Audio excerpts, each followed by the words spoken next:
Hola, esto es Real Biopolítica. Soy Iván Loreto, anfitrión. Vamos a hablar de esta nota. Acá lo tienes. La Corte Interamericana de Derechos Humanos y la Comisión Interamericana de Derechos Humanos imponen agendas ideológicas, advierten los especialistas. Bueno, eso no es ninguna novedad, pero, pero vamos a profundizar en ese tema. Claro que casi todos son activistas políticos. Es casi como hay periodistas que, bueno, que se dicen que son periodistas, pero que en verdad son activistas políticos.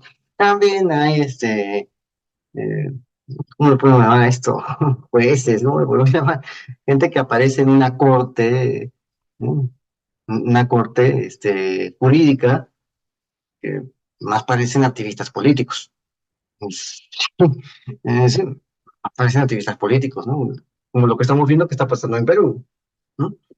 Pero, lo digo, o sea, tu cliente es una profesora jubilada y mandas tu solicitud a la corte, a la comisión, perdón, a la comisión interamericana y te responden con una hojita diciendo artículo 23, no me acuerdo bien, ¿no? Una hojita te dicen que no califica, ¿no? Un terrorista va y al toque cautelar, ay, no sé, se mueve en cielo y tierra, ¿no? Así, ¿no? Un empresario ve que hacen que la justicia hace hace unas aberraciones tremendas aplicando, interpretando la ley, ¿no? Vas a la corte, te responden con la misma hoja, con la misma hojita, la misma respuesta de una hojita. Bien parecido al otro. Cuando investigas te das cuenta, ¿no? Bien parecido. Solo que le han cambiado el nombre, cosas así. Han cambiado la plantilla, una cosa así, ¿no? Pero va un miembro relacionado con grupos de izquierda, al toque. No, un ONG de estas, al toque. Un ONG de izquierda de estas, que dice defensor de derechos humanos, al toque, ya. Va otro ciudadano por su cuenta, nadie le hace caso. Pregunta, ¿esta ideología tiene algún plus? ¿Algo así? ¿No? Eso es lo que uno ve. Eso es lo que uno ve. Y eso es lo que no quieren que tú veas. ¿Ya? No quieren que tú lo veas. La Corte tiene que mostrar, ¿no? Esta comisión debería mostrar, ¿no? Todos todas las peticiones que ha rechazado, para que veamos cómo le rechaza a un anciano, un ciudadano, a un pequeño empresario, ¿no? A un profesor, a un jubilado, para que vean cómo le rechazan a esos, ¿no? Que muestren los documentos ahí, que lo veamos, ¿no? Que lo muestre, ¿no? Y después muestre los que se acepta, del terruco, ¿no? El terrorista, ¿no? Del radical, que muestre después de esto, como si al toque hasta le da un curso tremendo, hasta no sé, que hasta manda cartas al gobierno, así, ¿no? O sea, que muestre, a ver, para que la gente pueda evaluar cuándo rechaza y cuándo acepta, que muestre el documento, ¿no? Y ahí recién vamos a ver qué tipo de comisión es, qué tipo de corte es, ¿no? ¿Y qué hace la comisión, no? ¿Qué hace la comisión? ¿Ve los casos de derechos humanos o le filtra los casos para que solamente se vean ciertos casos y no se vean otros? Los casos del común, que son por los cuales el ciudadano se ve más afectado. Pero cuando son casos de terroristas pidiendo indemnizaciones jugosas, indemnizaciones, ahí sí al toque, ¿no? Por favor, si solamente cobran su dinero, no cobran nada de la indemnización, ¿por qué tanto interés? ¿No? ¿Por qué tanto interés? Que hay gente que no va a cobrar millonadas, pero necesita que le atiendan su derecho. No va a cobrar tanto porque es gente humilde, gente trabajadora. Deberían atenderles a ellos. Pero un terrorista va con, con unas esperanzas de indemnizaciones millonarias y ahí atienden rápido. No sé cuál es el negocio acá. Se supone que es la justicia, ¿no? Bueno, pero eso ya creo que ya la mayoría de personas ya han visto pues el trabajo de la corte, ¿no? lo politizada que está, ¿no? Inventándose cautelares, ¿no? Inventándose cosas que no existen, ¿no? Que más parecen activistas políticos. Bueno, ya, bueno. Luego de que la Comisión Interamericana de Derechos Humanos emitió un informe sobre la actuación del Estado peruano durante las protestas antigubernamentales por la destitución en diciembre de 2022 del presidente Pedro Castillo, se revelaron financiamientos ocultos al sistema interamericano de derechos humanos y cómo a través de de la Comisión Interamericana y la Corte Interamericana intentan imponer agendas ideológicas. Plata, agenda. ¿Mm? Ahí está, plata. Que están interesados en que todo, o sea, de un momento a otro, estas luminarias de la Corte vieron la convención, el pacto que origina la Corte, la Convención de Costa Rica, lo ven y dicen que ahí dice algo sobre matrimonio homosexual. Está ahí, dice. Yo no lo veo, pero como ellos son súper inteligentes, pueden ver la letra invisible. Ese es el superpoder que tienen, ¿no? Es muy fácil, ¿no? Consiguen un título acá, un magister acá, un esto acá, y te comienzan a decir un montón de cosas como para apabullar a la gente, ¿no? No, acá dice esto porque yo soy marxista, yo estoy en tal sitio, yo estoy en tal sitio, y acá dice que tiene que imponerse el matrimonio homosexual. Esto, que tienen que imponerse esta cosa porque aquí yo lo veo, aquí yo lo veo, no, no está ahí. Ningún Estado firmó que eso tiene que estar. Es más, ni siquiera está ahí, pero ellos dicen que hay una letra invisible que ellos interpretan que está ahí, porque son súper inteligentes. ¿No será que hay un financiamiento para eso? Y que no hay ninguna letra invisible. ¿No será eso?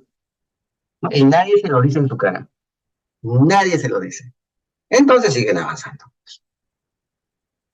A través de un reportaje especial transmitido en la edición especial de Diego Acuña, diversos especialistas pusieron al descubierto las fuentes de financiamiento oculto de la Corte y la Comisión Interamericana que ponen en tela de juicio la objetividad y credibilidad de dichos órganos de derechos humanos, ¿no? O sea, se inventaron el tema del matrimonio gay, de la adopción de no sé qué, se inventaron un montón de esos temas que son la agenda de Soros y justamente Soros está poniendo plata, ¿no? Y ellos dicen que eso está en la convención, que se firmó hace 32 años, cuando eso ni se pensaba, pero ellos dicen que está ahí, solamente que nadie se dio cuenta, y que ellos ahora, interpretándolo, dicen que existe.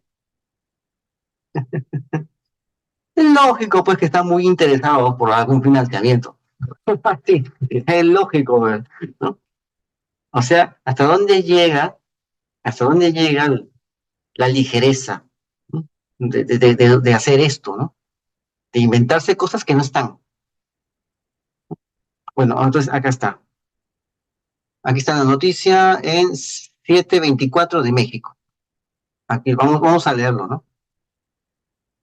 De acuerdo con la investigación, se establece que el financiamiento oculto del sistema interamericano de derechos humanos perjudica tanto su objetividad como su credibilidad, además de que se caracteriza por tener un sesgo ideológico. El sesgo ideológico no viene gratis, parece, ¿eh? No viene gratis.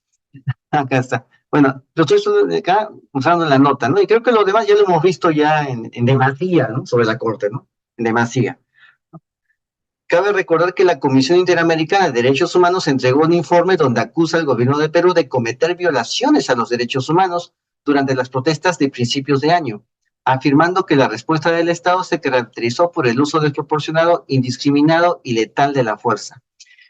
Este reciente informe, de acuerdo con especialistas, deja al descubierto las verdaderas intenciones de la Corte Interamericana, la Comisión Interamericana de Derechos Humanos, al intentar influir por encima de la Constitución, por lo que sugieren replantear la relación del sistema con el sistema interamericano de derechos humanos, del cual dependen la Corte y la Comisión Interamericana de Derechos Humanos. Ya, bueno, esta comisión, esta corte, esta que envía medidas cautelares ordenando, ellos no son nadie para ordenar. El pacto que crea esta corte, esta comisión, no les da potestad para ordenar a ningún funcionario peruano. No tienen. Pero ellos inventan, inventan que hay una peladita que dice que sí tienen potestad. Inventan eso y lo comienzan a hacer. Y el otro juez que le cree, porque también es parte del mismo sesgo ideológico, ¿no? O sea, inventan que ellos pueden hacer, inventan que pueden emitir cautelares, ¿no? Ellos no tienen ninguna autoridad para emitir cautelares, ellos no son jueces, es solamente un nombre nada más, pero no son jueces, no tienen. No tienes la coerción, no aparece la coerción ni la coacción, no aparece nada de eso. Simplemente le dicen al Estado, esta es nuestra recomendación, el Estado no acata la recomendación y lo envían al superior, solamente que el superior se va a dar cuenta de todas las irregularidades que están haciendo acá, con el seco ideológico y con el financiamiento. Entonces, prefieren no mandarlo al superior, porque el superior se va a dar cuenta. ¿Entiendes? Así que para no mandarlo al superior, crean el tema de la cautelar y tratan de mandotear acá en Perú. Eso es, tratan de mandotear. Bueno, inventándose que ellos tienen potestad de ordenar a un peruano, a un funcionario peruano, que haga tal cosa. No tienen ninguna autoridad. En el pacto no aparece que ellos tengan alguna autoridad. Solamente que ellos agarran el pacto y comienzan a colocar palabras que no existen ahí. Y según ellos es su gran interpretación intelectual. ¿No? Por su gran calidad intelectual que tienen, interpretan cosas que no están. Hay palabritas invisibles que ellos tienen el superpoder de verlo. ¿No? Porque son expertos en interpretación, ¿no? Y con ese cuentazo te inventan cosas, ¿ya? El cuentazo, ¿no? Que que soy de la competencia, que soy de la sorbona, que soy esto, y por eso yo digo tal cosa, ¿no? O sea, bueno, bueno, están inventando cosas, están inventándose atribuciones que no tienen, ¿no?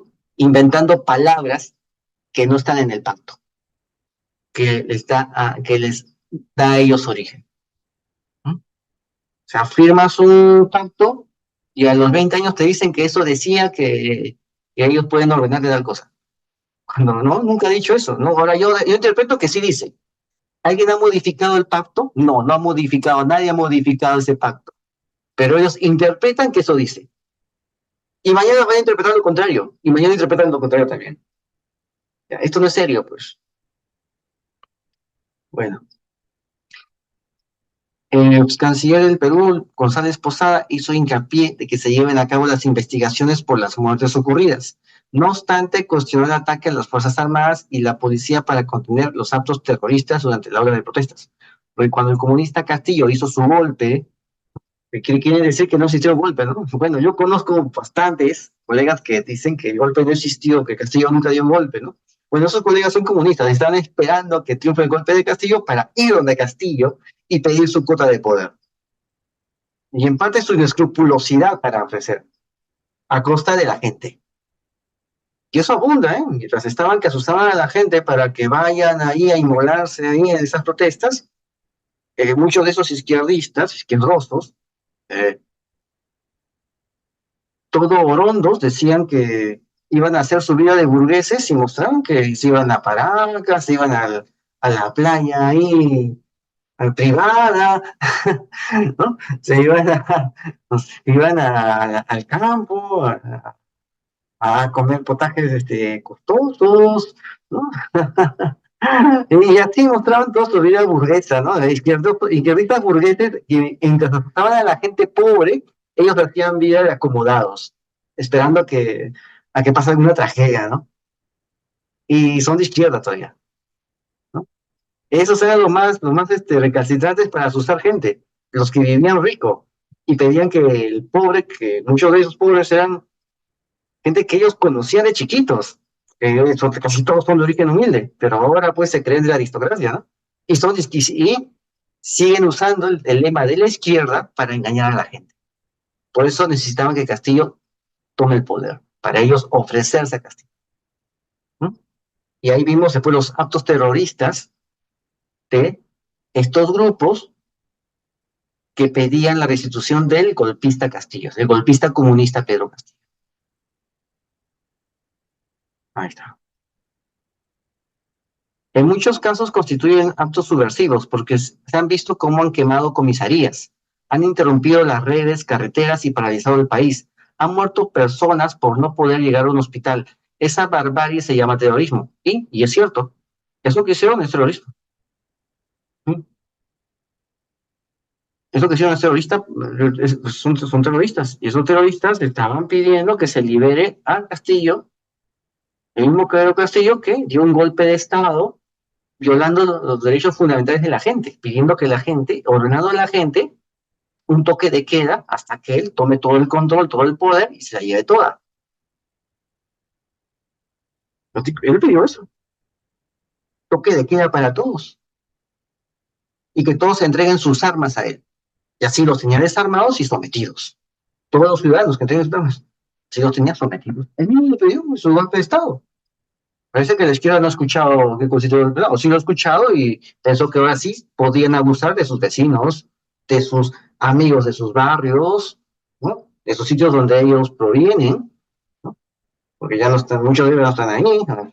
Ahora se metieron al gobierno y comenzaron a sacar, a vivir como alta burguesía y seguían con su banderita de izquierda, ¿no?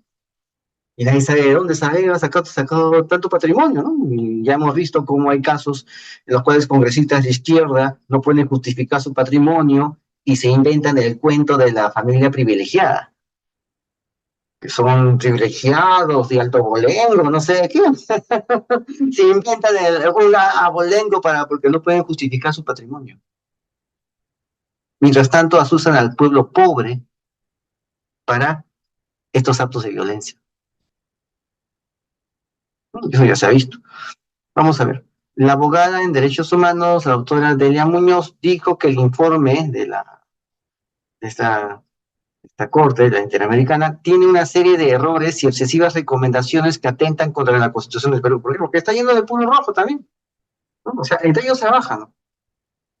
Acá está. Tengo muchas críticas contra el mismo, pero en la medida que el gobierno lo legitima, el gobierno se contenta con eso y deja que la Comisión Interamericana fluya en todas las puntualizaciones y recomendaciones que hace, porque si no, en sus más de 170 observaciones hubiera incurrido en una serie de precisiones y habría evitado que salga como salió. Ya hemos visto qué pasó en las últimas elecciones donde ganó Pedro Castillo. Fueron un cevichón, comieron ceviche, ¿no? Comieron ceviche, solamente conversaron con una parte, no con la parte que hacía el contraanálisis, solamente con una parte que decía que no pasaba nada, pero la otra parte que cuestionaba las cosas, con esos no hablaron y sacaron su informe, rapidito. Ni siquiera era un informe, ¿no? Simplemente un comunicadito. Listo. Eso es lo que hacen. Vamos a ver. Informe financiado por Soros, ¿no? De acuerdo con Sebastián Schultz, presidente de la Global Center for Humano, del Centro Global para los Derechos Humanos, el informe que la CIDH publicó sobre la situación de los derechos humanos en el Perú se basó en un informe sobre protestas y derechos humanos que financió la ONG Open Society Foundation de George Soros. Ya sabemos quién es George Soros, ¿no? El problema que enfrentan estos organismos es recibir financiamientos de ONGs porque defienden intereses afines a sus ideologías. Imposición ideológica. Al respecto, el antropólogo social Carlos Polo detalló que también intervienen en el financiamiento otras organizaciones como la Fundación Ford, que defienden postulados ideológicos, los derechos LGTBI, la identidad de género, que son conceptos no recogidos en nuestras leyes y, sin embargo, sentencias de la Corte Interamericana de Derechos Humanos, esto se ve favorecido en proyectos que están dirigidos específicamente para promover este tipo de casos. Sebastián Chu señaló que tanto la Corte y la Comisión se alejan de las verdaderas causas para aliviar las graves violaciones a los derechos humanos. Se alejan de eso, o sea, se alejan de la forma de resolver el problema. Solamente quieren meter su ideología. Una ideología, pues, que tiene que ver con el financista. Por el contrario, dijo, esos organismos, principalmente la Corte Interamericana, motivan a los niñitos en el tema de la agenda trans, en la ideología de género radical, en la preparación del aborto irrestricto, en la restricción a las libertades religiosas. Financiamiento para agendas propias. Según el reciente reporte, ¿no?, del Centro Global de Derechos Humanos, para garantizar la imparcialidad, el financiamiento de los principales órganos del Sistema Interamericano de Derechos Humanos deben ser otorgados por la Organización de los Estados Americanos. sea, mira, la misma OEA tiene que financiarlos a ellos, pero no, los financian así terceros y los terceros van pues con su agenda, ellos tienen que agenda. Claro que tú en sus textos de la corte vas a ver, en sus textos, abajito, en letra chiquita, por si acaso Soros nos financia, pero nosotros no pensamos como Soros, no estamos obligados a pensar como Soros, por si acaso, ¿eh? Y tú lees y es pura agenda de Soros. Pero según ellos, ellos no están influenciados por solo por el hecho de que los financien, solamente reciben dinero nomás. Tú ves, también repiten lo mismo que le encantaría que diga solos. También. Ah, o sea, es el colmo, en verdad. Es el colmo. Existe un financiamiento mixto que realizan los Estados miembros de la OEA, principalmente Estados Unidos, llamado Fondo Regular, mientras el 33% son contribuciones de países no miembros y ONGs, empresas transnacionales, debido a una carencia de recursos. Claro, porque ya no tienen plata, no hay recursos. Entonces, viene Soros para poner su plata y bueno, hay que contentar al financista, ¿no? O si no, dejan de poner su plata. ¿Quién maneja, quién maneja la corte?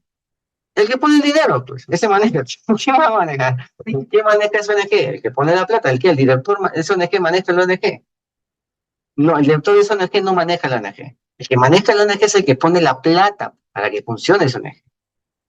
¿Ya? Ese es el que maneja la ONG, no el director. ¿Ya? ¿Quién maneja? El que pone la plata. Ese es el que maneja. Es algo bastante lógico de entender. ¿Quién maneja la corte? El que pone la plata en la corte. ¿Quién pone la plata? Soros. Ah, la corte pide, se inventa derechos que no existen en la corte, ¿no? Y justamente es lo mismo que promueve Soros en su ONG con la cual lo financia. ¿Quién maneja la corte? El que pone la plata. ¿Quién va a manejar? El que pone la plata. Lo grave de esto es que no se da dinero de forma general para el mantenimiento de las capacidades o funciones generales de la Corte, sino que mucho de ese dinero se da con un mandato específico, con un convenio internacional, en caso de países o tratos de